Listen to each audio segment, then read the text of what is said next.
ஒரு பக்கம் ராதிகா இந்த பக்கம் பாக்கியாவை கூப்பிட்டு ரொம்பவே தேங்க்ஸ் சொல்லிட்டு இருக்காங்க. உண்மையை சொல்ல போனா நீங்க இப்படிப்பட்ட ஒரு விஷயம் பண்ணுவீங்க நான் நினைக்கவே இல்லை. இந்த மாதிரி கோபி மேல இருக்க கேஸை நீங்க வாபஸ் வாங்குவீங்கன்னு நான் நினைக்கவே இல்லை அப்படின்ற மாதிரி பேசிட்டு இருக்காங்க. ஆனா இதை கேட்ட பாக்கியாவுமே இது எல்லாமே எங்க அத்தைக்காக தான் பண்ணேன், அவங்க தான் ரொம்பவே கஷ்டப்பட்டுட்டு இருந்தாங்க, உண்மையை சொல்ல போனா கோபியோட நிலைமையை நினைச்சு ரொம்பவே வருத்தப்பட்டுட்டாங்க, அதுக்காக தான் இவங்க இதை பண்ண அப்படின்னு சொல்லி சொல்றாங்க. ஆனா இதை கேட்ட ராதிகாவுமே இல்ல பாக்கியா, நீங்க அவங்க அத்தை விஷயத்துல ரொம்பவே தப்பு பண்றீங்கன்னு நினைக்கிறேன். ஏன்னா நீங்க மட்டும்தான் அவங்களுக்காக எல்லா விஷயத்தையும் யோசிச்சு பண்றீங்க. ஆனா அவங்க ஸ்டார்டிங் ஸ்டேஜ்ல அவங்க கஷ்டப்படுத்தினது மட்டும் இல்லாம இப்போவுமே அவங்க அவங்களுக்கு ரொம்பவே காயப்படுத்தி தான் இருக்காங்க. நான் அதை கவனிச்சுட்டு தான் இருக்கேன். இன்னைக்கு கூட பாருங்க, நம்ம கோபியை கோர்ட்ல இருந்து கூட்டிட்டு வரும்போது நீங்க கோபிக்காக எவ்வளவு பெரிய விஷயம் பண்ணிருக்கீங்க, ஆனா அந்த விஷயத்தை கேள்விப்பட்டுட்டு கூட அவங்க இன்னுமே உங்க மேல கோவப்பட்டுட்டு தான் இருக்காங்க. நீ கோபி அலக்கழிக்கிறதுக்காக இதெல்லாம் பண்றியான்னு சொல்லி உங்க மேல ரொம்பவே டென்ஷன் ஆகுறாங்கன்னு சொல்லி இந்த பக்கம் வந்து பேசிட்டு இருக்காங்க. ஆனா இது எல்லாமே இன்னொரு பக்கம் இங்க ஈஸ்வரி ஒளிஞ்சு நின்று கேட்டுக்கிட்டு இருக்காங்க. அப்ப அவங்களுமே ரொம்ப கோபத்தோட, ஏண்டி இந்த மாதிரி என் மருமக கிட்ட என்ன பத்தி தப்பா சொல்லி என்னையே இந்த வீட்டை விட்டு துரத்த பாக்குறியா, உன்னை விட மாட்டேன் ராதிகா, இதுக்கு மேல பாரு என் பையனை விட்டு நான் உன்னை பிரியிற வரைக்கும் நான் உன்னை சும்மாவே விட மாட்டேன் அப்படின்னு சொல்லி அவங்களுமே சவால் விட்டுட்டு அங்கிருந்து கிளம்புறாங்க. ஆனா அதே நேரம் பாக்கியாவுமே, இங்க பாருங்க ராதிகா, நான் கண்டிப்பா வந்து எங்க அத்தை எப்படி தப்பா நினைச்சது கிடையாது, அவங்க பாசத்துக்காக ரொம்ப அடிமையா இருக்காங்க, வேற ஒண்ணும் கிடையாது. கோபினா உங்களுக்கு ரொம்ப பிடிக்கும், அதனாலதான் கோபிக்காக நிறைய விஷயங்களை அவங்க ரிஸ்க் எடுத்து பண்றாங்க. இந்த விஷயத்துல அவங்க திட்டினது கூட கண்டிப்பா அவங்க சொன்ன மாதிரி நான் முன்னாடி வந்து கேஸை வாபஸ் வாங்கியிருக்கணும், நான் தான் கடைசி நிமிஷம் வரைக்கும் அதை விட்டுட்டேன், இப்போ அதுல பிரச்சனை வந்தவொன்னா அவங்க ரொம்பவே கோவப்பட்டது, நான் அதை நியாயமாவே எடுத்துக்கிறேன், எனக்கு ஒன்றும் பிரச்சனை இல்லை அப்படின்ற மாதிரி அவங்களுமே அந்த இடத்த விட்டு மூவ் பண்ணி கிளம்பிடுறாங்க. அதுக்கப்புறம் இங்க எப்பவும் போல ராதிகாவுமே பரவாயில்ல, உண்மையிலுமே பாக்கியாக்கு ரொம்பவே நல்ல மனசு இருக்கு அப்படின்றத புரிஞ்சுக்கிட்டு அவங்களும் தங்களோட வேலையை எப்பவும் போல பார்க்க ஆரம்பிக்கிறாங்க. அதே நேரத்தில் இன்னொரு பக்கம் இங்க பாக்கியாக்குமே ரெஸ்டாரண்ட்ல இருந்து செல்வி கால் பண்றாங்க. அக்கா இங்க பாருக்கா, பொங்கல் ஆர்டர் வேற நிறைய இருக்குக்கா, கண்டிப்பா நம்ம கிட்ட இருக்க ஆளுங்களை வச்சு இந்த ஆர்டர்லாம் நம்ம பண்ண முடியாது, ஏன்னா நம்மளோட ரெஸ்டாரண்ட் பேரு பழைய மாதிரி ரொம்ப ஃபேமஸ் ஆயிடுச்சு, அதனால நம்ம ரெஸ்டாரண்ட் தேடி நிறைய பேர் வந்துகிட்டு இருக்காங்க, நம்ம ஏதாவது ஒன்று பண்ணணும் அப்படின்ற மாதிரி பேசிட்டு இருக்காங்க. அப்போ பாக்கியாவுமே என்ன பண்றதுன்னு தெரியாம ரொம்பவே வந்து குழப்பத்தோடு இருக்காங்க. இன்னொரு பக்கம் இங்க எழிலுமே, இங்க பாருமா நீ பேசாம இந்த விஷயத்துக்கு ஏற்ற மாதிரி உன்னோட ரெஸ்டாரண்ட்ல ஆளுங்களை ஏத்தலாம் அப்படின்னு சொல்லி கேட்கறாங்க. அப்ப கரெக்டா பாக்கியாவுமே, நீ சொல்றதெல்லாம் சரிதான் எழில், ஆனா இப்ப நம்ம ஆளுங்களை எடுத்துட்டு திருப்பி ஃபங்க்ஷன் முடிஞ்சதுக்கு அப்புறம் ஆளுங்களை வேலையை விட்டு நிறுத்த முடியாது, அது நமக்கு தான் பிரச்சனை ஆயிடும், உண்மையை சொல்ல போனா அந்த நேரம் வந்து நம்மளால சம்பளம் கூட கொடுக்க முடியாது அப்படின்ற மாதிரி பேசிட்டு இருக்காங்க. அப்ப இன்னொரு பக்கம் இங்க பாக்கியாவோட மனசுல பேசாம கோபி கிட்ட ஹெல்ப் கேட்கலாமா அப்படின்ற மாதிரி தோண ஆரம்பிக்குது. அதே நேரம் ஈஸ்வரியும் பழைய விஷயங்கள் ஞாபகம் வச்சுக்கிட்டு, எங்க பாரு பாக்கியா, நீ எந்த ஹெல்ப்பா இருந்தாலும் சரி கண்டிப்பா கோபி கிட்ட கேளு, கோபியால எல்லா ஹெல்ப்பும் பண்ண முடியும் அப்படின்ற மாதிரி அவங்களுமே கோபியை ரொம்பவே பெருமைப்படுத்துற மாதிரி பேசிட்டு இருக்காங்க. ஆனா இது கேட்டு இருக்க பாக்கியாவும் ரொம்பவே தயங்க போய் நிற்கிறாங்க.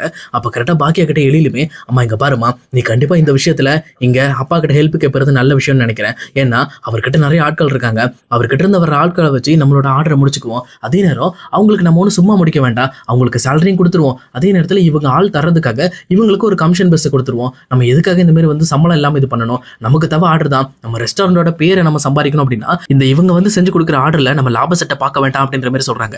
இது கேட்டோன்னே இந்த பக்கம் வந்து பாக்கியாக்குமே இந்த ஐடியா பெட்டரா தான் தெரியுது. ஓகே எழில், நான் இதை பத்தி பேசுறேன் அப்படின்னு சொல்லிட்டு இங்க எப்பவும் போல பாக்கியாவுமே எல்லாரும் சாப்பிட்டுட்டு இருப்போம் இங்க கோபி கிட்டையும் கேட்கறாங்க.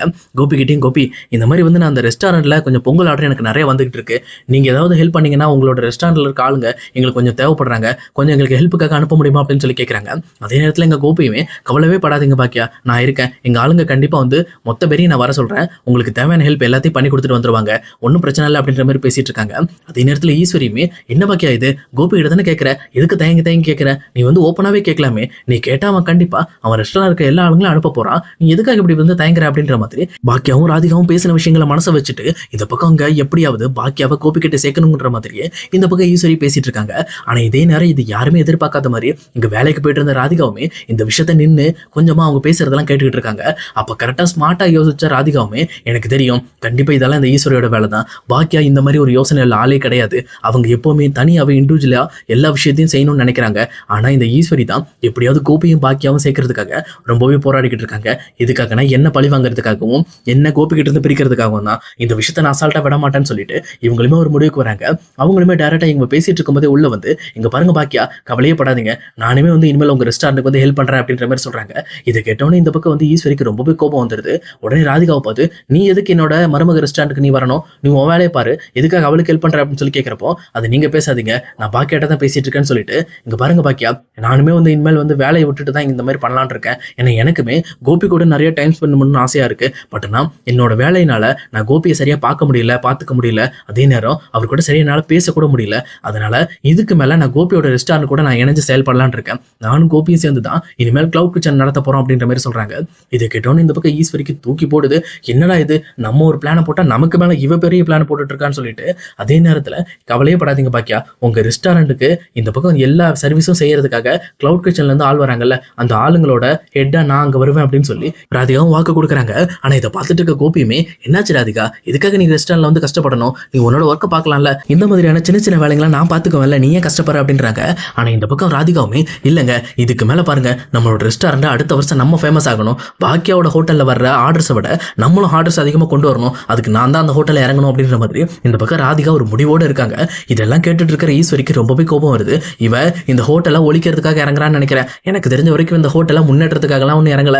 இவ ஒழுங்கா வேலையை பார்த்தா நல்லா இருக்கும், ஆனா தேவையில்லாத வேலை பண்றா அப்படின்ற மாதிரி எப்பவுமே ராதிகாவை கலாய்க்கிற மாதிரி பேசுறாங்க. ஆனா கோபியுமே இங்க ராதிகாவுக்கு சப்போர்ட் பண்ணி, அம்மா அப்படி பேசாதீங்கம்மா, இந்த மாதிரி ராதிகா ஒரு முடிவு எடுத்துட்டானா, அந்த முடிவுல இறங்கிட்டானா அதுல ஜெயிக்கிற வரைக்கும் விட மாட்டா. எனக்கு தெரிஞ்ச அவ பாக்கியாக்கு போட்டியா ஒரு ரெஸ்டாரண்ட் உருவாக்கணுங்கிறதுக்காக தான் என்னோட கிளவுட் கிச்சனையுமே வந்து வளர்க்கணும்னு ஆசைப்படுறா. சொல்லப்போனா அவ ஆசைப்பட்ட மாதிரி அந்த ரெஸ்டாரண்ட் ரொம்பவே பெருசா வளர்க்கணும்னா கண்டிப்பா இங்க ராதிகாவுமே அந்த கிளவுட் கிச்சன்ல இருக்கணும்னு சொல்லி இங்க கோபியுமே ஒரு முடிவு எடுத்துறாரு. இது கேட்டோன்னு தான் இந்த பக்கம் வந்து பாக்கியாவுக்கு கொஞ்சம் நிம்மதியா இருக்கு. ஏன்னா பாக்கியா கோபி கிட்ட ஹெல்ப் கேட்க பிடிக்காம தான் பண்ணிட்டு இருந்தாங்க. பட் ஆனா இப்ப இங்க ராதிகாவே பாக்கியாக்கு ஹெல்ப் பண்ண வரேன் அப்படின்றதுனால எந்த ஒரு பிரச்சனையும் இல்லை, இதுக்கு மேல அவங்களோட குடும்ப வாழ்க்கையில நம்ம தலையிடாம தான் இருக்கும் அப்படின்னு சொல்லிட்டு ரொம்பவே ப்ரௌடா ஃபீல் பண்ணிக்கிட்டு இருக்காங்க. அதுக்கு ஏற்ற மாதிரி எப்பவும் போல இங்க பொங்கல் ஆர்டருக்கு உண்டான வேலையும் நடக்குது. அப்போ கரெக்டா இங்க கோபி கிட்ட கால் பண்ணி பாக்கியாவுமே உங்களோட ஆட்களை வர சொல்லுங்க அப்படின்னு சொல்லி சொன்ன உடனே இந்த பக்கம் வந்து ராதிகாவுமே டைரக்டா இங்க கிளவுட் கிச்சன் போயிட்டு அங்க இருக்கிற ஒரு 6-7 ஆட்களை மட்டும் செலக்ட் பண்ணி கரெக்டா கூட்டிக்கிட்டு இந்த பக்கம் பாக்கியாவோட ரெஸ்டாரண்ட் இங்க வந்த உடனே இங்க பாக்கியாவோட ரெஸ்டாரண்ட்ல பயங்கரமா எல்லாருமே ஒன்னா சிரிச்சு பேசிக்கிட்டு ஜாலியா விளையாண்டுக்கிட்டு அங்க இருக்கிற ஸ்வீட் எல்லாம் பார்சல் பண்ணிட்டு இருக்காங்க. இதை பார்த்தோன்னே இந்த பக்கம் வந்து ராதிகாக்கு ரொம்பவே ஹாப்பி ஆயிடுது. சொல்லப்போனா பாக்கியா நான் வீடு எப்படியோ அதே மாதிரி தன்னோட ரெஸ்டாரண்ட்டையும் மெயின்டைன் பண்ணிட்டு இருக்காங்க. அங்க இருக்கிற ஒவ்வொருத்தர்கிட்டையும் ரொம்பவே ஹாப்பியா சிரிச்சு பேசுறது, அதே நேரம் அவங்க எல்லாருமே நல்லா பாத்துக்கிறதுன்னு சொல்லி ரொம்பவே ஹாப்பியா ஒரு ஓனர்ன்ற எல்லா விஷயத்தையும் மறந்து அவங்களுமே ஒரு ஒர்க்கர் மாதிரி உள்ள போந்து வேலை செஞ்சுட்டு இருக்காங்க அப்படிங்கறதெல்லாம் பார்த்துட்டு ரொம்பவே சந்தோஷமா இவங்களும் சிரிக்க ஆரம்பிக்கிறாங்க. அதே நேரத்தில் இவங்களோட எம்ப்ளாயிஸ்லாம் கூட்டிட்டு போயிட்டு அவங்க கூட மிங்கிள் பண்ணிட்டு எல்லாருமே வந்து ஸ்வீட் பேக் பண்ண ஆரம்பிக்கிறாங்க. இன்னொரு பக்கம் இங்க ராதிகாவும் பாக்கியாவும் சேர்ந்துட்டு ரொம்பவே ஹாப்பியா சிரிச்சு பேசி விளையாண்டுக்கிட்டு இருக்காங்க. உண்மையை சொல்லப்போனா இப்போ தான் இவங்க 2 பேருமே உண்மையான சகோதரிகள் மாதிரி இருக்காங்க. இதை பார்த்துட்டு இருக்க செல்வியுமே, பரவாயில்ல இந்த ராதிகா வந்த உடனே அக்கா நல்லாவே சிரிக்கிறாங்களே, சொல்லப்போனா அக்கா ரொம்பவே சந்தோஷமா இருக்காங்க, எனக்கு தெரிஞ்சு இவங்க 2 பேரும் அக்கா தங்கச்சி மாதிரி இருக்காங்க அப்படின்னு சொல்லி இந்த பக்கம் செல்வியுமே கொஞ்சம் சந்தோஷப்பட்டு இருக்காங்க.